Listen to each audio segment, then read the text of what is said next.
All right. Good afternoon. Thanks for being on. It's going to be a little different today than most Tuesday press conferences. Gave both the players and staff some much needed time off after Saturday's win. So we have yet to meet as a staff to determine award winners, etc. But extremely happy to get the win over TCU. A solid three-phase win. Credit to our fans. I want to say this. I didn't say it after the game, but I think our fans have done a nice job, especially the Kansas State and the TCU game, of creating a nice game day atmosphere. And it felt like college football at Mountaineer Field the last two home games. And I also should note that I think our game day and our event management crews have done a really good job creating home field advantage and kind of making the best out of some bad situations. So I want to recognize them. And then I thought our staff, I thought our staff did a really, really good job in the game on Saturday. Special teams, I thought our special teams coaches, led by Jeff Kuntz, did a really good job with our coverage schemes. I thought we had good answers for them, both in kickoff, which Jamal Adai leads, and on the punt team, which with Jeff Kuntz, I thought we did a nice job with that. And then kickoff return, led by Chad Scott. Really, Winston missed a cut. We had a chance to house one there, and it was really well blocked, and he's just got to do a better job. And then defensively, the entire staff, led by Jordan and Jamal, but I thought they limited explosive plays. We got multiple hats. We got under the RPO windows, which is important. Mixed our coverage looks up, and then offensively, I felt like we kept them off balance. They did a really good job the two games prior rushing the passer. I thought we had some good protection answers. We changed up our run game a little bit. We used some muddle and some things that kept them off balance. So really credit to Jared and Matt and Chad and Trickett, and then Sean Reagan over there on the offensive side as well for a really nice plan. Also, before I take questions, I want to recognize our Big 12 Players of the Week, that's important. T.J. Simmons, two critical touchdown receptions, both of them contested catches, which is something that really proud of him. And he's had three really good weeks of practice. And I'm just a firm believer. It doesn't always happen that week, but I'm just a firm believer if you keep practicing at a high level that you're going to have success in the game. And he's done that. He's had 2 weeks in a row where he's played at a high level, and that's been good to see. And then Tyke Smith, who's somebody that I've talked about that was kind of under the radar after the game, and then for him to win the Defense Player of the Week, I think he's very, very deserving of that. And I've said this multiple times. I think he's playing his position as well as anybody in our league. So happy for those guys, and with that, I'll take some questions. First question today is from Greg Hunter. So, Neal, to the run game, something we've talked about since the end of last season. You talked about how much you wanted to improve it. Did you really think that you could get the strides out of it this year and the improvement that you ultimately have? Well, Greg, I think when you look at it as a whole, I knew we weren't going to get it completely fixed in a year's time. I thought that we would make significant gains, which we have. I think to be at a championship level, we've got to continue that improvement. We're not, and you can look at the statistics right now, we're not at a championship level of running the football, but we are much improved. And we devoted a ton of time, really dating back to December of last year, all the way through the month of July, really working on it. We put a huge emphasis on it, and I think that work has paid off, but we're not. I don't think it's a finished product. We've still got work to do to be able to take it to the next level. Michael Sussman, you're next. What does Tyke do so well that separates him from other guys at his position, and how high do you think his ceiling is given his playmaking ability? Yeah, so he plays what we call our spear position, which is essentially a nickel position. And at that position, you've got to be able to play the run and be the seventh fitter in the box. You've got to be able to play man coverage. You got to be able to play zone coverage, and you got to be able to blitz. So we're asking him a lot. We're asking a lot of him. And most people playing those positions use them in similar fashion. The thing I think that separates him from others is he does a really good job of playing perimeter blocks. He tears off those blocks. He makes plays on the ball, which is something that, you say, well, that sounds pretty simple, but there's a lot of guys that play that don't make plays on the ball. He does a really nice job making plays on the ball. And then, what's his ceiling? I think he's got several things he's got to continue to work on. I think that if you're looking at, I think his best football is in the future. I have no question about that. I think a huge emphasis this offseason will be changing his body, improving his long speed. He's got great short area quickness, and he doesn't run. I mean, he runs well, but I think he can even be faster as he changes his body composition. I think he can improve in his man coverage, and he will. And I think he's going to have to be versatile. He needs to be able to play at a high safety and at that nickel position to make himself even a better candidate to play at the next level. Go ahead, Cody Nesper. Hey, Neal. So Jarrett leads the Big 12 in passing attempts right now, but only has 3 interceptions. Have you ever coached or just seen a quarterback that has a stretch protecting the football like he's on right now? Yeah, we've had a couple different runs. His brother had a run at Tech, and we had a kid named Levi Brown at Troy that went on a really long run too. I mean, he's playing at a high level. There's some luck. The Tomlinson kid dropped one on Saturday. So, I mean, there's a little bit of luck involved on it too. But I think his decision-making has been really good. I really do. I think he's done a nice job with his eyes, because your eyes are where it gets you in trouble. If you don't have your eyes on safeties, you don't have your eyes on windows, that's when your interception numbers go up. Really, outside of one play on Saturday where he should have taken a sack, he got called for grounding. I think his when to scramble, when to take the sack, when to throw the ball away, I think those decisions have been much better since probably the overtimes in Baylor. We'll go to Keenan Cummings. Neal, flipping the gear here a little bit, half or dozen so spots left in this recruiting class. What positions do you still need to fill, and do you plan on banking a couple for transfers as you've done in years past? Yeah, we'll definitely bank 1 or 2. We've got to improve our depth defensively. We're really young on offense. We'll only have a couple seniors over there that are playing it all. You never know what's going to happen in the portal, so that's kind of hard to plan for. I mean, as far as in-house. But defensively, we've got to improve our depth.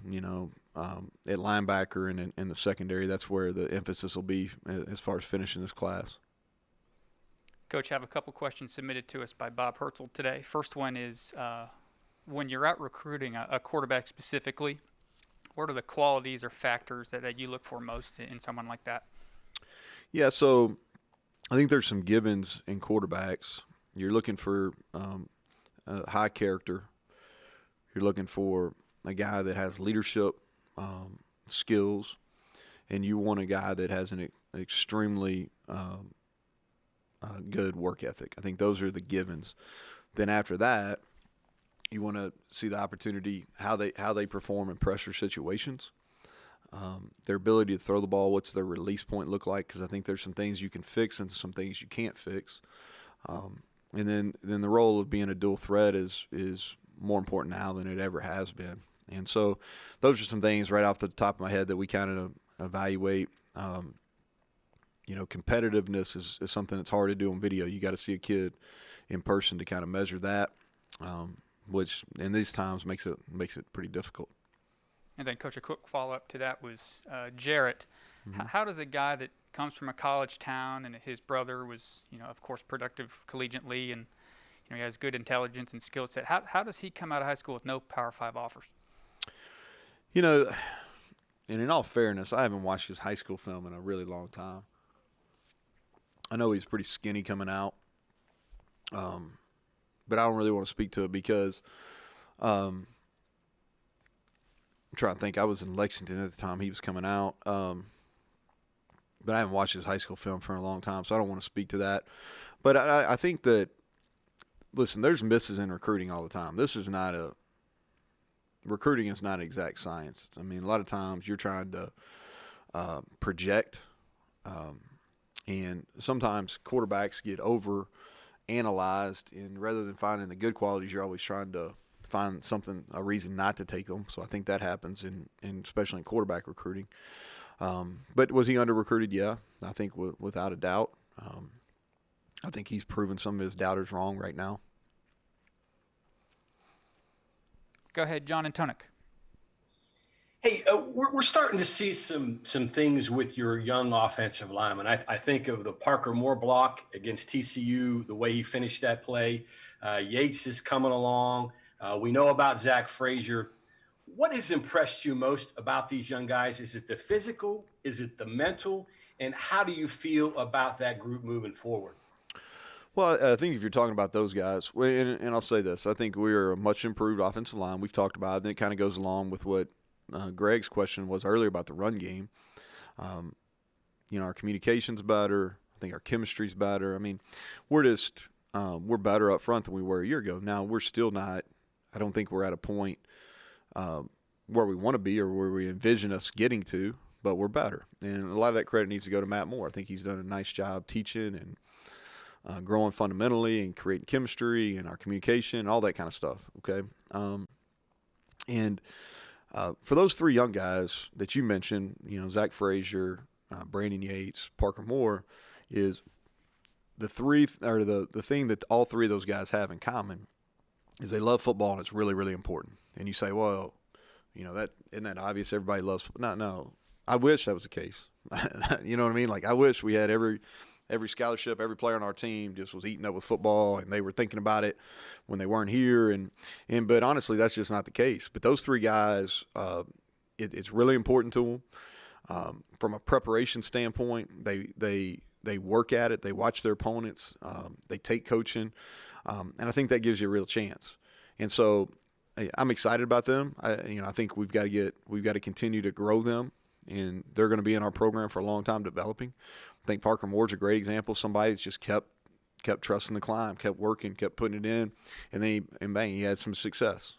He had some success on Saturday, and he'll continue to get those opportunities as long as he's productive and prepares in the right way. Next is Kevin Kinder. Coach, status of Josh Chandler-Samito, and the follow-up to that is, if he's unable to go, what does that do with your depth? You had X-ray, obviously, that played well, and you're able to play Dylan Tonkery in there, and at a couple different spots and move those guys around. You have someone else that can fill that backup swing role if he's unable to go. So Chandler, it's too early to tell. Like I said, we haven't had any meetings or anything, so players have had off till this afternoon. So too early to tell kind of what his availability will be for the Oklahoma game. We'll update you as we can on that. And then really Tony and X-Ray played every snap in the game at the mic and the wheel positions. Dylan Tonkery can play the mic, practice there. He would be the second mic. And then Noah Guzman is a guy that can come in and play at the wheel position if needed to. Jake Abbott can give some snaps at that position as well. Greg Hunter. Coach, follow up with some of the recruiting questions. The fact that kids have an extra year, everybody on the roster, no eligibility change. How does that change recruiting numbers per position, immediate eligibility, guys? How does it change for you? Yeah, it's complicated right now, Greg. It really is. It's, you're dealing with a couple things. You've got a group of seniors that can come, but it freezes eligibility for everyone. Then you've got most of your 21 class already committed, and then you're going to have a transfer deal that looks like it's going to be kind of where you'll have immediate eligibility. So it's complicated. I think from a recruiting number standpoint, it's going to affect the 22 class more than it is the 21 class. We're still waiting for the NCAA to find out exactly what's the date that you have to be back at your 85. It's not going to affect us as much as it will some other programs just because we're operating with lower scholarship numbers. Anyway, we've got a relatively small senior class. And so I think long-term it's going to have less effect on us than it will on some others. Go ahead, Mike Kazaza. Neal, how are you? Good, Mike. Going back to Tyke and specifically that position, he doesn't look like Giovanni or Quantel last year. And I think about like just getting to know your defense last year. I think people were maybe fixated on the bandit and that being maybe the profile position. It seems like it swung a little bit this way. Does it have a new identity with his skill set, or is he kind of who and what you want that position to be? Yeah, I think that at that position, what you're looking for is you want a physical corner, a big physical corner. That's kind of what you want. If you look in the NFL at that position at nickel, that's kind of what it's kind of grown into, and that's kind of what we'd like to have is a big physical corner. And I think Tyke could do that. He could go out and play corner in this league and be competitive. And so that's kind of what we've done. I think from whether it's offense, defense, special teams, you try to feature your best players. And so without a doubt, we're trying to put him – we feel like he's one of our best football players, period. And we're trying to put him in a position because he's if he's not our best tackler, he's in the conversation. And so we're trying to put him in a position where the ball gets to him. And credit to our defensive staff for that. We'll go to Ryan Pritt. Hey, Neal, just kind of riding that a little bit. If you looked at your team coming into the year, one of the biggest question marks for you was at corner, where you lost 2 seniors from last year. Drayshawn's a guy that's been playing really well, I think, but just kind of asking about your assessment of that group as a whole, and are they where you thought or hoped they would be at this point in the year? Well, I think they're improving. I credit Jamal for – I think those guys have really improved. Nick Troy and Drayshawn have basically played exclusively at that position. I think we've done a really good job schematically helping them out, and I think that each one of them are improving, especially in one-on-one situations. We've played more man coverage as the year's gone on, which speaks to the confidence that we have as a staff with Drayshawn and Nick Troy. Back to Greg Hunter. Neal, emotional question. John Schlarman's passing. You want to address what he meant to you? Yeah, really, really tough day yesterday. Back in Lexington for the day. Left early yesterday morning and came back. Had an opportunity to speak at his memorial service and really really close friend of mine, a guy that we worked together at Troy and at the University of Kentucky, and I just think that a lot of things that are right about our profession. Said this about him yesterday. Think. He battled valiantly for over 2 years. The cancer that eventually took his life, and I thought he taught some valuable lessons. Perspective being one, and the second one is just how you live your life matters. We talk to our kids a lot about how you play the game matters, and just to give you some insight on that, like I just think what you put everything that we do from a practice or a game is always filmed. And I tell our kids this, and this is something that John and I talked a lot about when we were at Troy as we were kind of starting this deal is what you put on film matters. It really tells your story. So if you're a tough guy, well, your video should show that you're a tough guy. If you're physical, it should show physical. If you're a guy that's an overachiever, a strainer, that's what your video should do. And I really think that how you live your life matters. And he lived with such humility and put others first. And tough day, man. Really love that guy. Really feel for his wife Leanne and his 4 young kids, and feel for that football program too. A guy that really meant a lot to them, and rightfully so. But a tough time, man. He's 45 years old, and that's way too soon. Mike, we'll finish up with you. A couple weeks ago, you said that you probably had to do a better job as a staff rolling in defensive linemen early. I think you had a bunch in the first series, definitely in the first quarter. Did you see a difference there? And did you see anything that you can keep that moving forward and let that spread and help everybody else out up front too, the final 2 games? Yeah. So defensively, we got burned by that against Texas Tech, and that was our fault as a staff. And sometimes, and y'all have heard me say this before, as coaches, you're always reluctant to play guys that don't have experience. Well, they only get experience if you play them. You know what I mean? So, and I thought we played our defensive linemen too much early in the Texas Tech game, and they didn't have enough gas in the tank in the second half. And so against Texas and against TCU, we played them early. And I think our guys, our first group, played better in the second half because of that. And so we've got to continue to get better. The Quay Mazes, the Jalen Thorntons, those guys got to continue to come on. But they're guys that we have a lot of trust in, and we believe they'll continue to get better.